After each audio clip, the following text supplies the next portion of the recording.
اعوذ باللہ من الشیطان الرجیم بسم اللہ الرحمن الرحیم یا ایہا الذین آمنوا استعینوا بالصبر والصلاة ان اللہ مع الصابرین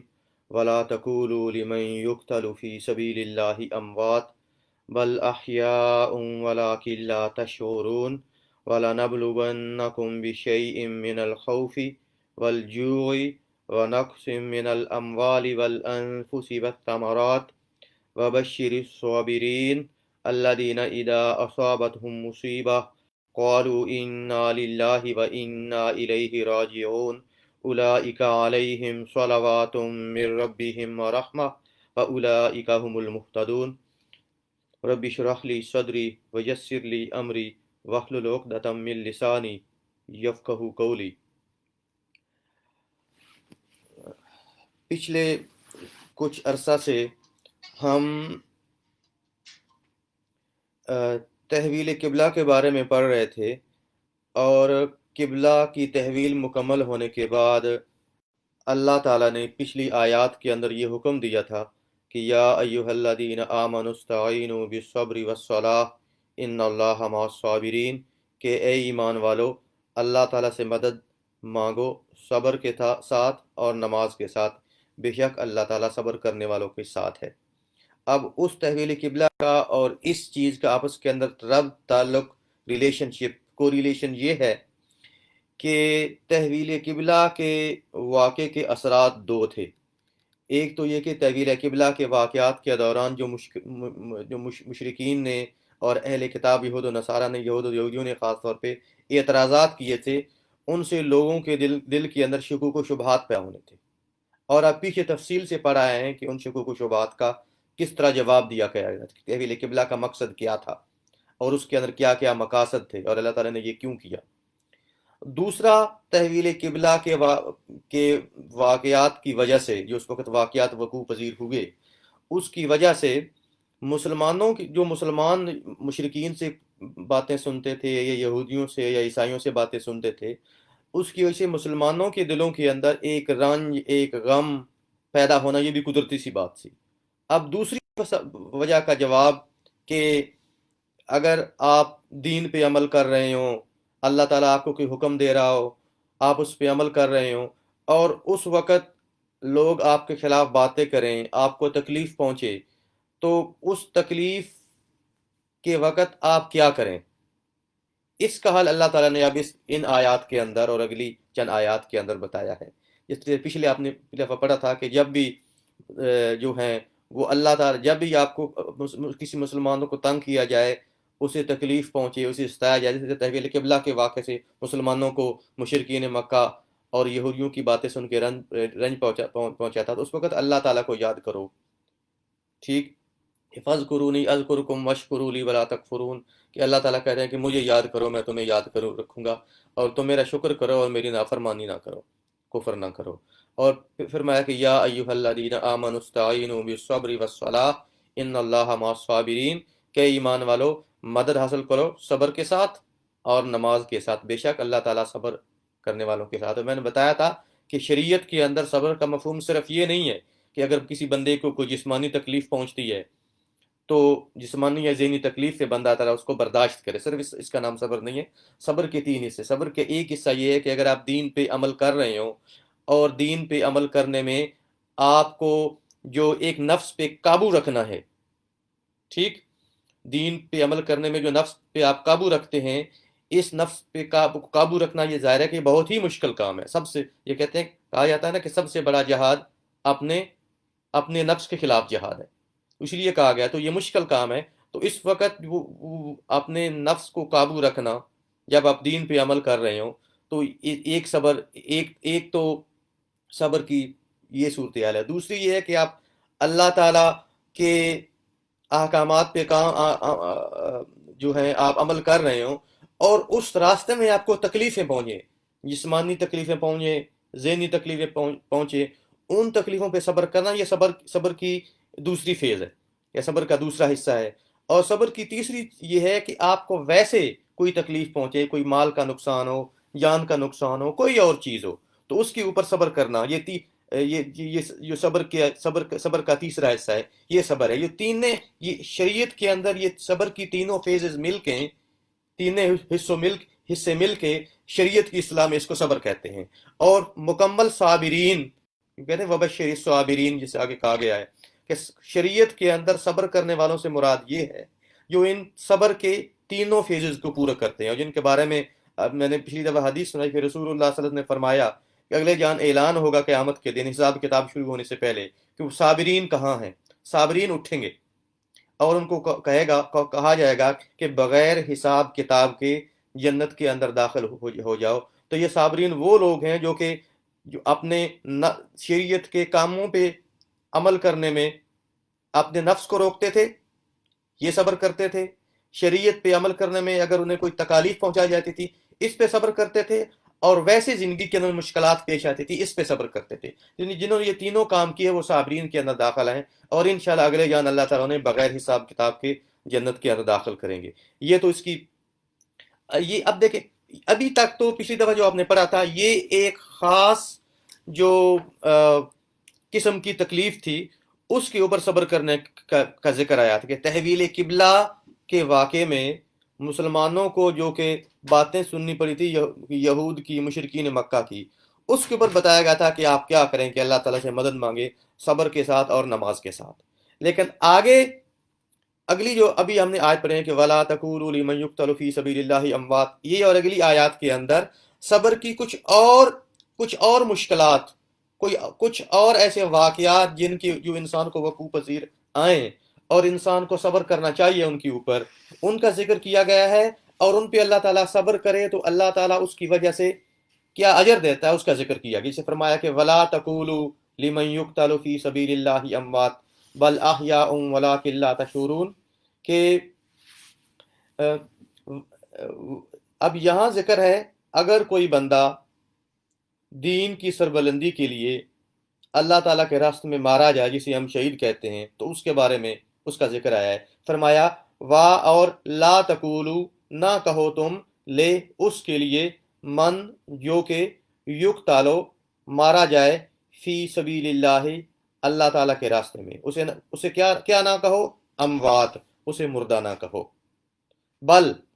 بلکہ احیاء، بلکہ زندہ، یعنی بلکہ وہ زندہ ہیں، واو اور لیکن لا تشعرون، تم شعور نہیں رکھتے، وہ زندہ ہیں تم شعور نہیں رکھتے، مطلب ہے وہ زندہ ہیں لیکن تم ان کی زندگی کا شعور نہیں رکھتے۔ یعنی یہاں یہ فرما دیا گیا ہے کہ وہ لوگ جو کہ اللہ تعالیٰ کے راستے کے اندر مارے جائیں ان کو تم مردہ مت کہو، بل احیاء ولکن لا تشعرون، وہ زندہ ہیں لیکن تم ان کی زندگی کا شعور نہیں رکھتے کہ ان کی زندگی کس طرح کی ہے۔ اب جب رسول اللہ صلی اللہ علیہ وسلم سے اس کے بارے میں پوچھا گیا، صحابہ نے پوچھا کہ یا رسول اللہ صلی اللہ علیہ وسلم، ہم نے خود دیکھا ہے کہ جو شہید ہیں ہمارے سامنے ان کی وہ مارے گئے، ان کی زندگی ختم ہوئی ہے، اس کا مفہوم کیا ہے؟ اس کے بارے میں رسول اللہ صلی اللہ علیہ وسلم کی ایک حدیث ہے کہ رسول اللہ صلی اللہ علیہ وسلم نے فرمایا، آگے پیچھے ہو گیا تھوڑا سا،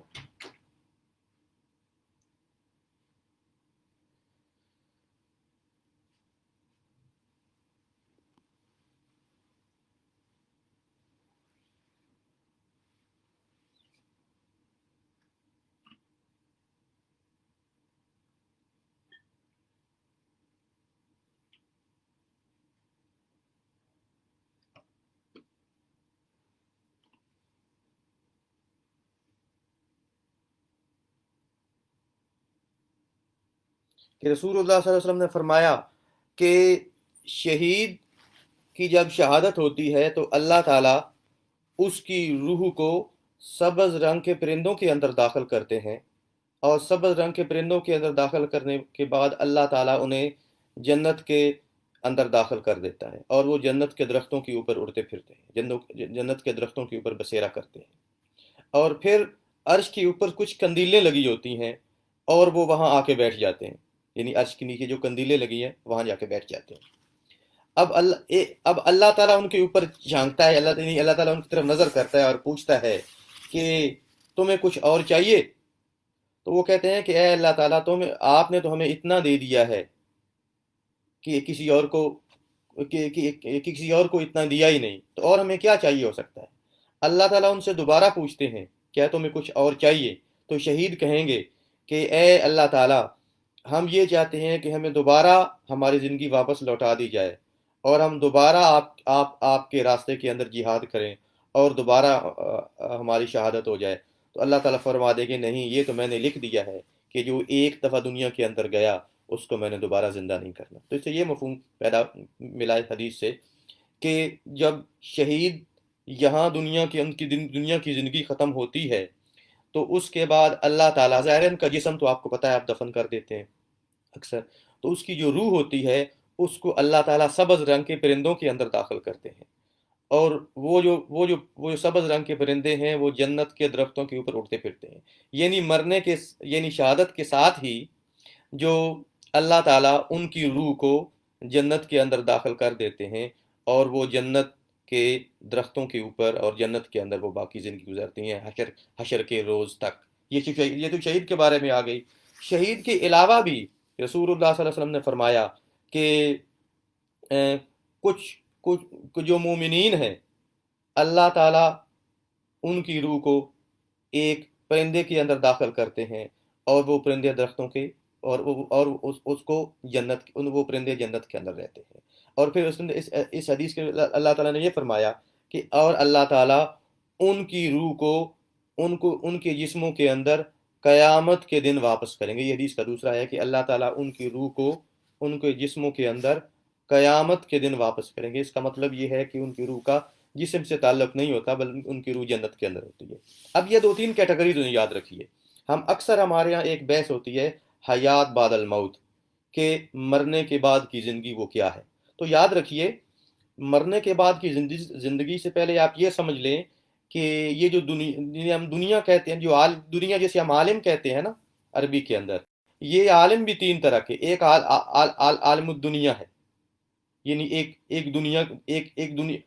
عالم ہے جسے ہم دنیا کہتے ہیں، ایک عالم برزخ ہے جسے ہم برزخ کہتے ہیں، اور ایک آخرت ہوگی، یہ آخرت کا دن ہوگا، یاد رکھیے۔ تو یاد رکھیے،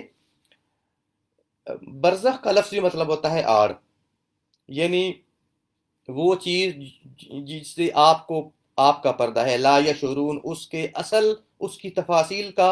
تفصیل کیا ہے، میکانزم کیا ہے، آپ کو نہیں پتا۔ کہ دنیا کی زندگی کا آپ کو پتا ہے، دنیا کی زندگی کے اوپر آپ نے ریسرچ کی ہے، اس کی پوری بائیولوجی، فزیالوجی، پیتھولوجی سب آپ جانتے ہیں، لیکن آخرت کی زندگی ایسی ہے جس کے بارے میں آپ تفاصیل نہیں جان سکتے۔ بس جتنا اللہ تعالیٰ نے بتا دیا اتنا آپ کو پتا ہے، اس سے زیادہ آپ نہیں۔ اسے کہتے ہیں شریعت کے اندر متشابہات۔ متشابہات وہ چیزیں ہیں جن کی صحیح تفصیل، صحیح اس کی ڈیٹیلز آپ نہیں جان سکے۔ متشابہات کے بارے میں آپ کو بتاؤں، متشابہات کے بارے کے اندر جتنا احادیث کے اندر آ جائے، اس کو جتنا بتایا جائے اسی طرح اتنا ماننا، نہ اس کے اندر کمی کرنا، نہ اس کے اندر اپنی طرف سے انجینئرنگ کر کے زیادتی کرنا۔ یہ متشابہات کے اوپر یہ ایمان لانے کا ایک طریقہ ہے، یاد رکھیے۔ یعنی جتنا بتا دیا، شہید زندہ ہیں، ان کی روحیں جو ہیں سبز رنگ کے پرندوں کے اندر، وہ جنت کے درختوں کے اندر اڑتی پھرتی ہیں، ٹھیک ہے۔ اب جتنا بتا دیا اتنا۔ کچھ نیک مسلمان بھی ہے جسے ہم اولیاء کہتے ہیں، صالحین کہتے ہیں، ان کی روحوں کو بھی اللہ تعالیٰ پرندوں کے اندر داخل کرتے ہیں، وہ بھی جنت کے اندر رہتے ہیں، ٹھیک ہے، یہ بات بھی ٹھیک ہے۔ تو آپ کو اس سے پتہ چلا کہ شہداء کو بھی مرنے کے بعد ایک برزخی زندگی حاصل ہوتی ہے۔ جس طرح یہ عالم دنیا مختلف ہے عالم آخرت سے، عالم دنیا مختلف ہے برزخ سے، اسی طرح دنیا کی زندگی بھی مختلف ہے برزخ کی زندگی سے، دنیا کی زندگی بھی مختلف ہے آخرت کی زندگی سے۔ ان تمام کا آپس کے اندر کمپیریزن نہیں ہے۔ آپ کے جو محسوسات دنیا کی زندگی کے اندر ہیں، آپ ان محسوسات کو برزخ کی زندگی کے اوپر یا آخرت کی زندگی کے اوپر آپ اس کو اوپر لاگو نہیں سکتے۔ مثال کے طور پہ دنیا کی زندگی کے اندر آپ کی ضروریات ہیں، جس طرح یہ ضروریات ہے، کھانا پینا ہے، باقی چیزیں ہیں، آپ واش روم جاتے ہیں، یہ کرتے ہیں، وہ کرتے ہیں، ٹھیک ہے، میٹابولک ویسٹ پروڈکٹس ہیں وغیرہ وغیرہ۔ آخرت کی زندگی کے اندر، جنت کے اندر آپ کھائیں گے لیکن کچھ نہیں ہوگا، آپ جو کھائیں گے ایسیمیلیٹ ہو جائے گا۔ تو آپ یہاں کی زندگی کو